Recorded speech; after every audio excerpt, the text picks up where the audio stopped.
EA really out here forcing people to pay $5 for a McLaren F1. I don't even know who to fucking blame anymore at this point. Like, honestly, I honestly, like, who do we blame? Do we blame Ghosts? I don't think they're a thing anymore. Do we blame? You can't blame Criterion. I doubt they've had anything to do with this decision. So I'm guessing we have to blame EA for this. The greatest car in the world. But yeah, I just find it kind of amazing how games that literally came out when I was in 2nd grade have done DLC better than this game. It's actually really quite sad just how EA just kind of left this game to fester. It's sad because I really enjoyed Need for Speed Heat. It's a fun game as a base. It's a great game as a base, but it just needs more. Rion, Showdown, Socialite, Balthazar Braxton has declared his Ferrari F1 will soundly thrash any supercar his friends happen to put on the track. Raziel requires your services to ensure this blowhard client remains ahead of the pack. Okay. So there's actual, like, in-game content, which is nice. And we also got some new, oh, we can change the color of our backfire. That's how EA treated this game. And how EA treats the series is just sad. And again, like, it's not like Heat's a bad game. It's a great game. Just very unoptimized. Right, McLaren F1 93. Again, I love the McLaren F1. It's one of my favorite supercars of all time. But I don't really... I hope I can get my money's worth. I heard there's events in this. I hope I can get my money's worth out of it.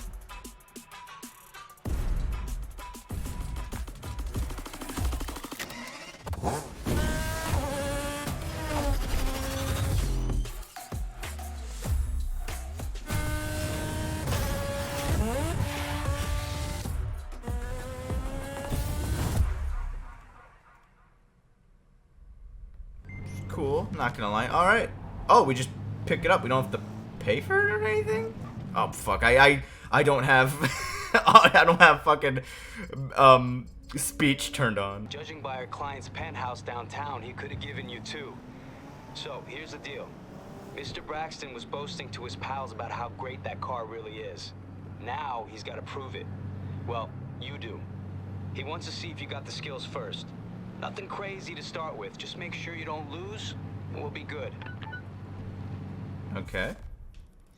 Well, I'm taking this home first, so we're not leaving it yellow.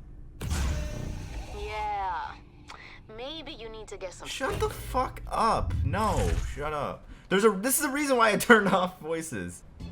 Alright, customization.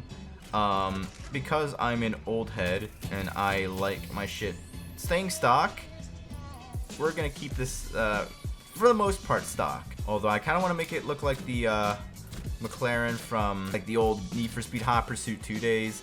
That's probably the closest we're gonna get to like the spoiler from that game. Again, I wouldn't be caught dead putting any of this on my car. That's just me. One last thing I gotta do though is we gotta... There we go. Pump this bad boy with some upgrades.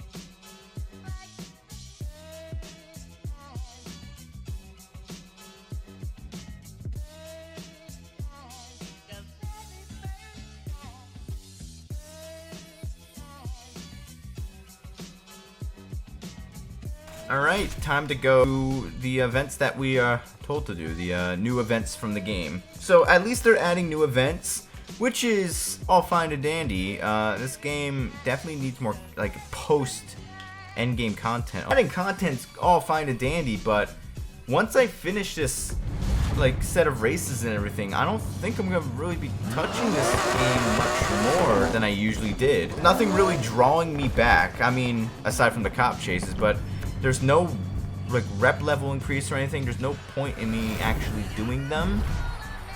For where I am, I just do them because they're fun, and no other fucking racing game nowadays does them. But this game needs endgame, and this update just doesn't bring that. Apparently there's no 400 plus races in this update as well either, which is a massive shame considering the fact that, you know, we're driving a car that more than likely you'll be upgrading to 400 plus relatively quickly. Let me talk about the car for a bit. It seems to handle quite alright. I haven't really tuned it that well. I mean, I haven't tuned it at all. But kind of right out of the gate, this car handles pretty responsively. I haven't lowered it yet, so I don't know if I'll be getting any clipping issues thus far. But so far, again, this is already one of my favorite cars. Just alone, one of my favorite supercars. So, like, even then, even with this being one of my favorite supercars of all time, it still pained me. I still felt a good deal of pain when I clicked the OK. Yes, I will spend $5 on this car. And to make matters even better, as a thank you, Origin crashed and froze my Origin, so that was nice. So yeah, I mean, the challenges are just all cool. I mean, I'm all for new content being added into the game, and it looks like this kind of like lays the framework for other ways for them to add content into the game. However, I really honestly wish that they focused on PvP or multiplayer, because like, this is all fine and dandy, but there really needs to be something weekly or just something that keeps people coming back, and I'm not sure that this is gonna suffice. Like, I'll definitely play through this, but it's nothing new, really. Like, these are all new races and everything, sure, but there's nothing like brand spanking new to bring people back. Like, maybe like a new race type, or like a new side campaign, maybe a story edition, or maybe cough cough PvP. We did get a new race win animations. Yeah, I'm really gonna play the game again now. Again, these are gonna be dirt easy because like none of the races are 400 plus. I'm already in a 400 plus car. So we'll do one more. So far, I'll probably stream the rest over on Twitch some other day throughout the week. Oh, Battle Machine, that's a reference if I've ever saw one. I don't know if it's just me, but the game seems to be running a bit smoother too, which again, massive plus. That could just be me having just rebooted my computer. I'm not saying it is or not, I'm just saying it feels like that. That could just be a placebo effect, I honestly don't know. I know, again, with this update, like the last one, there was a huge bug list that they fixed, which is cool, but again, the game's been out for like how long? 4 or 5 months now? Should have been there from the beginning. I mean, the textures are still having a bit of an issue loading in. I mean, it's cool we're getting new race animations, but it just looks janky and just low texture. Again, I feel like I should be excited for new updates to Need for Speed. Need for Speed's my favorite genre, like my favorite gaming series ever. Like, I grew up with this series. You'd think that when a new update comes out, I'd be like, oh, hell yeah, I gotta get on that.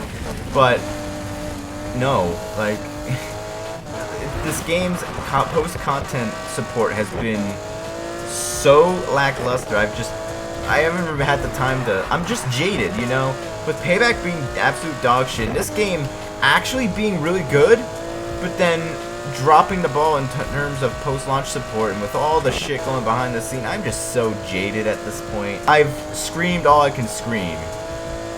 You know, I'm just sitting back, we're just chilling. That's all I can really do at this point, is just kind of chill, you know? Again, it's not that like this update's bad, it's just not enough. Like, if say this car came with like a couple more cars in a pack for $5.99, that would have been so much more better. I doubt people would be complaining as much. And if like we got more cars in this black market update with all of like their events and everything, you know, that could have actually been a pretty worthwhile update. Like, in terms of content, there could have been a lot of shit there with like a new events and everything.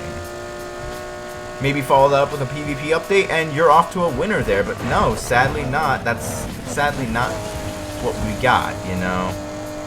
After like 3-4 months, this is really all we got in terms of an update, actual content update. No, compared to other Need for Speed games like 2015, even Payback, it's just not substantial. I'm sorry. And I've noticed a shift, especially in the community. A lot of people are actually really kind of going out of their way to flame people who criticize the game, but like at the same time, it's hard not to criticize the game when we're getting a lot of lackluster content here. Like the community's kind of like at each other's throats, and you know, that's not right. Like, on one hand, I can understand both parties. On one hand, Heat's great, but it lacks a lot of content. But on the other hand, Ghost, like, after like what, 5 years since 2015, this is as far as we got in terms of improvements. Like, maybe it was good that Criterion kind of took over. I'm not saying that to shit on Ghost. I'm just saying, like, if that's all Ghost did, this is all as far as Ghost got, not being able to like get content and everything, then maybe it was a good thing. I don't know. Only time will tell. That's it for me tonight. If you want to see more Need for Speed Heat content, be sure to drop a like, I was about to say follow, drop a subscription, and I will see you guys in my next video. Have a good one, guys.